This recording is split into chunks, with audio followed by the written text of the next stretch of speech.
En début de semaine, on était dans une situation de reprise de la pandémie en Europe avec quelques nouvelles restrictions. Et voilà que ce week-end, la sortie de crise devient beaucoup plus incertaine avec la remise en question de l'efficacité des vaccins. Face aux nouveaux variants, les marchés financiers s'affolent. Les bourses mondiales ont plongé vendredi. À Paris, l'indice CAC 40 a enregistré sa pire séance depuis le 18 mars 2020. C'est au lendemain du premier confinement. Et tout cela arrive alors que l'inflation était surveillée de près. Alors pandémie, le retour de l'inflation, c'est notre grand angle. Et on en débat avec vous, Marc Toiti, président fondateur du cabinet ACDFI. Merci d'être avec nous, bonsoir. Et Éric Monet, professeur d'histoire économique à l'école des hautes études en sciences sociales. Bonsoir à vous deux. Bonsoir. Comme on dit, ce qui est rare est cher. Le Covid a engendré des pénuries, a provoqué une inflation. C'est l'actualité de ce week-end, l'émergence d'un nouveau variant. Est-ce qu'Omicron assombrit l'horizon économique pour les consommateurs du monde entier?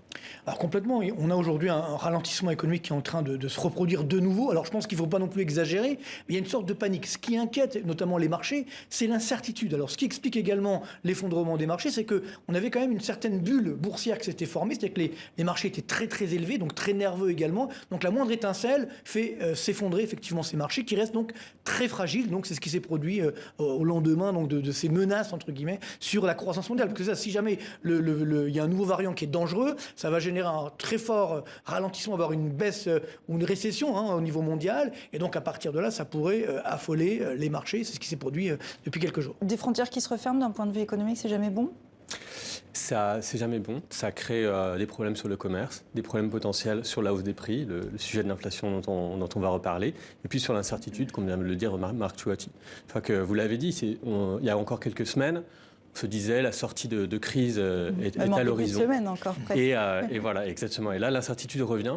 Et ça change complètement le débat qui était encore là il y a quelques temps, où on se disait l'activité reprend, peut-être même trop bien, il y a peut-être même un peu d'inflation. Donc ça voudrait dire que l'activité est en boom. Et puis là, l'incertitude revient et on se dit que finalement, on risque de replonger dans un marasme économique. Ça veut dire que les indicateurs ne sont plus ouverts? C'est ce qu'on nous annonçait par exemple dans le cas de la France. Taux de croissance attendu de 6,6 à 7% pour cette année. Tout ça, c'est à remettre en question? Alors, à l'heure actuelle, les indicateurs sont encore au vert. Là, on parle d'un variant dont on ne sait encore pas grand-chose. Mais évidemment, la prospective, à l'horizon, lui, s'assombrit forcément un petit peu. Sur les indicateurs au vert, quand même, il faut faire attention. C'est-à-dire qu'il faut pas oublier qu'on a eu en 2020 une récession historique. Le PIB français a baissé de 8%. Donc, on est 6 ou 7% de croissance en 2021. En fait. C'est une correction. Par contre, pour 2022, avant même le nouveau variant, on avait déjà des risques, effectivement, que ce soit en termes d'inflation, ou en termes simplement de croissance normale, qu'on appelle structurelle, donc qui est en train de s'affaiblir. Donc de toute façon, l'horizon était déjà en train de s'assombrir. Et là, effectivement, ce variant est venu alourdir la tendance. On va en venir à l'inflation. Justement, les cours du pétrole se sont effondrés vendredi. Est-ce que ça aura des conséquences sur les prix à la pompe? Alors, c'est vrai qu'à court terme, si vous voulez, c'est ça qui est un peu fou. C'est que ce variant est bien sûr une mauvaise nouvelle d'un point de vue sanitaire ou d'un point de vue économique, mais c'est une bonne nouvelle pour l'inflation. Puisque si on a un ralentissement, je dirais, de l'activité, donc c'est-à-dire qu'il y a un peu moins de demande, donc l'inflation, notamment par le pétrole, peut repartir à la baisse. Mais attention néanmoins, j'espère que ce variant ne va pas durer trop longtemps et que justement, finalement, l'inflation, c'est pas forcément aussi dramatique qu'on veut bien le dire si on sait la gérer. Le problème, c'est que depuis quelque temps, on va en parler, je pense, on a laissé filer effectivement l'inflation. On va voir que c'est peut-être pas dramatique, mais pour les populations, ça peut l'être. La pandémie marque ce retour de l'inflation. Aux États-Unis, elle est à son plus haut niveau depuis plus de 30 ans. Plus les prix augmentent, moins les Américains sont contents de leur président, Lou Bureau. On dit de cette pizzeria qu'elle est la préférée de Joe Biden. Une belle publicité pour son propriétaire, Gianni. Il ne vit pourtant pas ses meilleurs jours en tant que restaurateur. Après une année à blanc avec la pandémie, le voici frappé par l'inflation qui n'épargne aucune région des États-Unis. Franchement, après la pandémie, c'est la pire chose qui pouvait arriver aux petites entreprises, en particulier aux restaurants. Maintenant, c'est difficile de trouver des employés. Et tout ce que vous devez acheter, c'est 30, 40, 50% plus cher. Depuis plusieurs mois, le président américain n'a plus vraiment la cote dans son pays. Pas même ici à Wilmington, son fief politique et familial. Du petit restaurant comme celui de Gianni, aux grandes enseignes et supermarchés, en passant par la station essence, partout, les habitants font le même constat. On dirait que tout a augmenté, que tout coûte plus cher. Alors ce que je fais maintenant, c'est que j'achète les produits en gros. Je n'ai pas voté pour Joe Biden, mais je n'étais pas contre lui comme je le suis maintenant. Maintenant, c'est juste... Il ne gère pas bien les choses. L'inflation dans le pays aurait atteint 6,2%, son plus haut niveau depuis plus de 30 ans. Une envolée qui s'explique en partie par la pandémie et le bouleversement des chaînes de transport.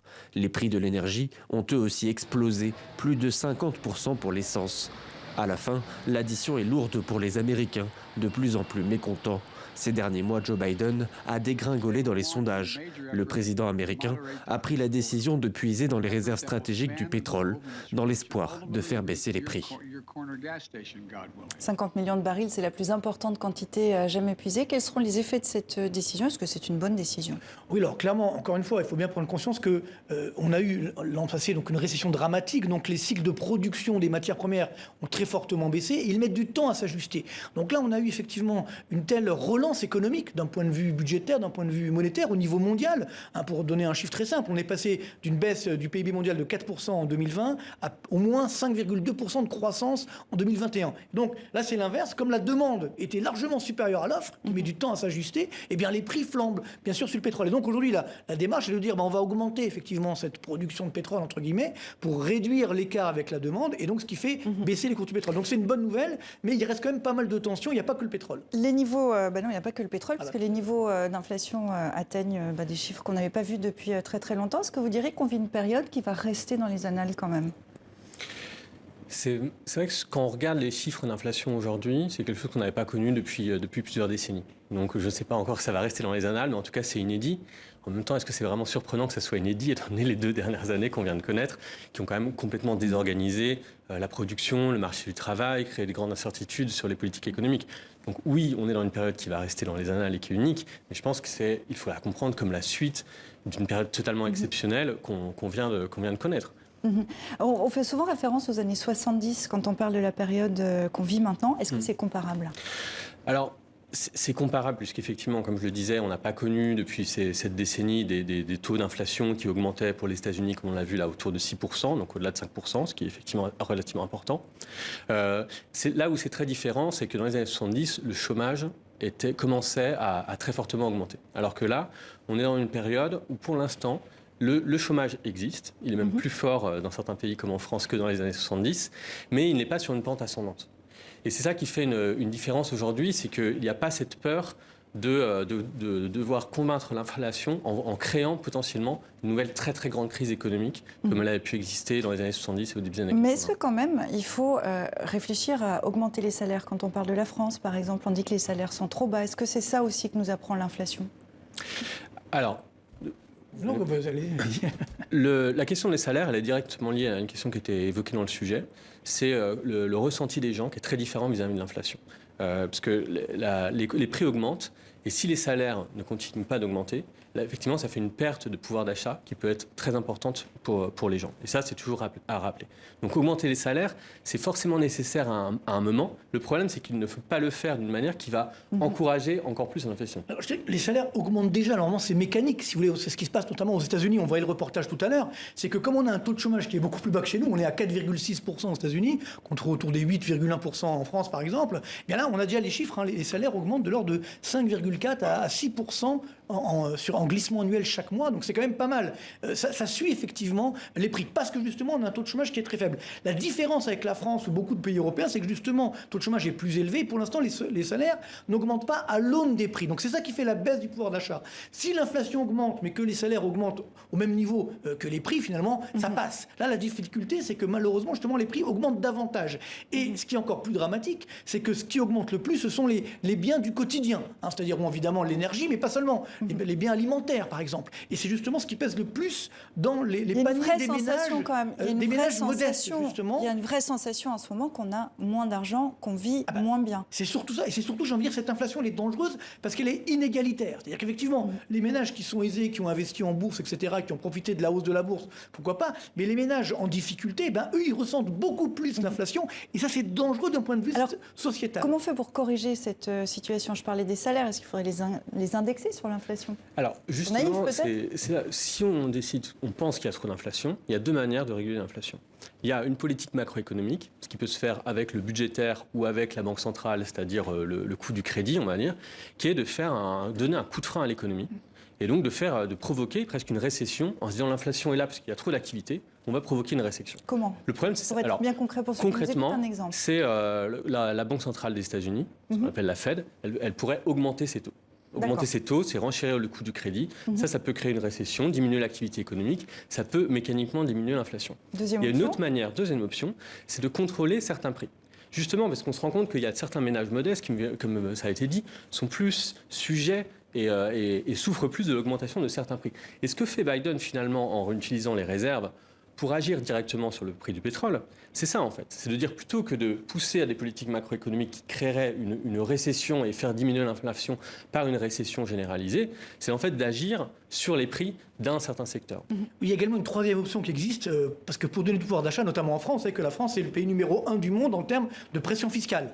On a le numéro 1 en termes de taxes et pression fiscale au sens large. Donc pour donner du pouvoir d'achat, on pourrait effectivement baisser certaines taxes qui pèsent notamment sur le prix du pétrole, par exemple. C'est pas le choix que fait la France. Ah ben non, c'est pas le choix que fait la France pour l'instant. Là, il y a de nombreuses aides qui vont arriver en décembre en France. Je les cite pour ceux qui nous regardent. Prime de Noël ou prime Macron, chèque énergie, indemnité inflation de 100 € versée à 38 millions de personnes.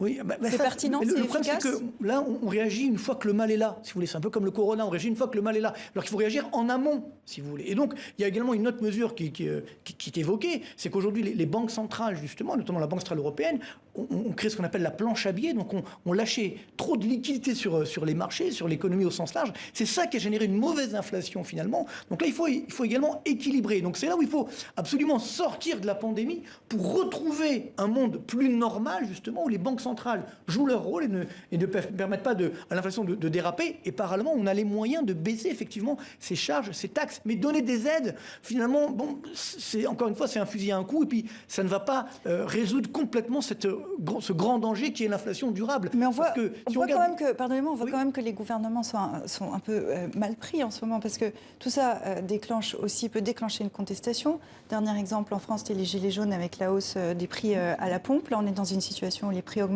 Est-ce que c'est une situation à l'heure actuelle qui peut déclencher des manifestations, une grogne sociale, des mouvements sociaux en France ou ailleurs? Alors, vous me posiez tout à l'heure la question sur les années 70, engendre toujours des grognes sociales. Parce que justement, on l'a dit, ça crée des inégalités. L'inflation, et c'est une des raisons pour lesquelles on s'en soucie, c'est que ça crée des inégalités et donc ça crée des interrogations, ne serait-ce que sur la mesure des prix. Dans les années 70, tous les syndicats créer leur propre indice des prix, justement, en concurrence avec l'INSEE, pour se dire, est-ce que finalement les biens augmentent plus ou moins, etc. C'est un exemple. Mais effectivement, c'est lié à ce qu'on disait tout à l'heure, qu'à partir du moment où ça engendre des inégalités, ça engendre de la grogne sociale. Mais d'ailleurs, aujourd'hui même, quand on regarde l'indicateur des prix, donc mesuré par l'INSEE, aux normes INSEE, on est en France, on est à 2,6%. Si on prend le même indicateur, calculé par l'INSEE également, mais aux normes européennes, on est à 3,2%. Donc on a une inflation qui est supérieure. Mais moi, ce qui m'inquiète le plus, c'est que l'indicateur avancé des prix à la consommation, donc de l'inflation, ce qu'on appelle les prix à la production, ce que payent les entreprises, qui aujourd'hui explose littéralement. Par exemple, en Allemagne, on est à 18% d'augmentation. En France, à 12% d'augmentation, donc des prix à la production. Ça veut dire que les prix à la consommation de demain, l'inflation va encore augmenter. C'est ça qui aujourd'hui est particulièrement dangereux, parce que ça veut dire que l'inflation va durer. Alors, je pense qu'à partir de la mi-2022, comme on aura un ralentissement mondial, bien, effectivement, les prix du pétrole et autres vont baisser, donc ça va ralentir, mais on a 6 à 8 mois à attendre où l'inflation va rester élevée. D'un mot, vraiment d'un mot, oui. Un conseil que vous pourriez donner, quelle serait la mesure pour réduire l'inflation? Aujourd'hui, clairement, il faut baisser effectivement les taxes qui pèsent sur beaucoup de produits en France. Ça va dans le même sens, je pense que, étant donné que surtout en France, on a surtout un problème d'inflation sur le prix de l'énergie, il faut agir directement sur ce secteur. Et merci à vous deux. Un petit peu de lecture pour ceux qui nous regardent. Reset, quel nouveau monde? C'est votre livre, Marc Potier. Quel nouveau monde pour demain? Quel nouveau monde pour demain, pardon, merci beaucoup. Et puis la Banque Providence, démocratiser les banques centrales. Éric Monney, merci beaucoup à vous aussi d'être venu dans 64.